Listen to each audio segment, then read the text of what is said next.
அவன் கடந்து வந்துள்ள காட்டார்கள் எவ்வளவு என்று கணக்கு பார்க்க முடியும். பாட்டொழிக்கும் பீடிசை இல்லை என் பாதையில் படமெடுத்து ஆடும் பாம்புகள் நெளிந்திருக்கின்றன. பெண்களை தீண்டியதில்லை நான், ஆனால் தீயை தாண்டி இருக்கிறேன். கேளுங்கள் என் கதையை நீதிபதி அவர்களே.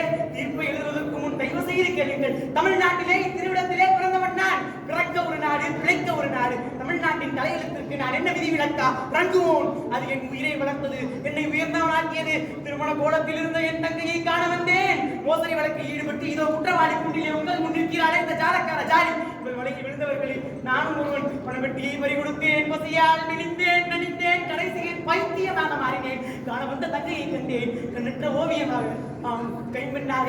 தங்கையின் பேரோ கல்யாணி, மங்களகரமான பெயர். ஆனால் கழுத்தில் மாங்கல்யம் இல்லை. செழித்து வளர்ந்த குடும்பம் சீரழிந்து விட்டது. கையிலே பிள்ளை, கண்ணிலே நீர். கல்யாணி அழைத்தார், கல்யாணிக்காக நான் அழைத்தேன். கல்யாணிக்கு கருணை காட்டினர் பலர். அவர்களே காலையில் சிலர் அவருடைய காதலை கேட்டனர்.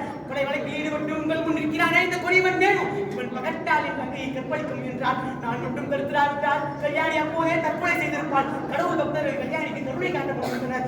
உபகாரமாக அவன் கலைக்கன் பார்வையை கேட்டனர். இதில் தலையானவன் இந்த பூசாரி கல்யாணியின் கற்பை காணிக்கையாக நிற்கிறார். பராசக்தியின் பெயரால், உலக மாதாவின் பெயரால் கல்யாணி உலகத்தில் புழுவாக துடித்தபடியாவது உயிரோடு இருந்திருப்பார். அவனை தற்கொலை செய்து கொள்ள தூண்டியது இந்த பூசாரி தான். தன் குழந்தையை இறக்கமற்ற உலகத்தை விட்டுச் செல்ல அவள் விரும்பவில்லை. ஆதரவற்று துடித்து சாவதை காண அவள் விரும்பவில்லை. அவளே கொன்று விட்டாள். விருப்பமானவர்களை கொள்வது விந்தையல்ல. உலக உத்தமர் காந்தி, அகிம்சா மூர்த்தி, ஜீவகாருண்ய சீலர் அவரே நோயால் துடித்துக் கொண்டிருந்த கட்டுக்குட்டியை கொன்றுவிடச் சொல்லியிருக்கிறார். அது கஷ்டப்படுவதை காண சகிக்காமல் அதே முறையை தான் கையாண்டிருக்கிறார் கல்யாணி. இது எப்படி குற்றமாகும்? வெளிநாட்டிலிருந்து திரும்பிய தமிழ்நாட்டுக்கு வாழ வழி இல்லை. தமிழ்நாட்டில் பிறந்த பெண்ணுக்கு வாழத்தக்க பாதுகாப்பு இல்லை. ஆனால் தந்தை மட்டும் கொஞ்சம் விட்டுக் கொடுத்திருந்தார். கோடீஸ்வரன் வீட்டு பள்ளி அறையில் ஒரு நாள், மானத்தை விலை கூறியிருந்தால் மாளிகை வாசலில் மணியில் ஒரு நாள். இப்படி ஓட்டியிருக்கலாம் நாட்களை. இதைத்தானா இந்த நீதிமன்றம் விரும்புகிறது? மகட்டி என் தங்கையை மிரட்டியது.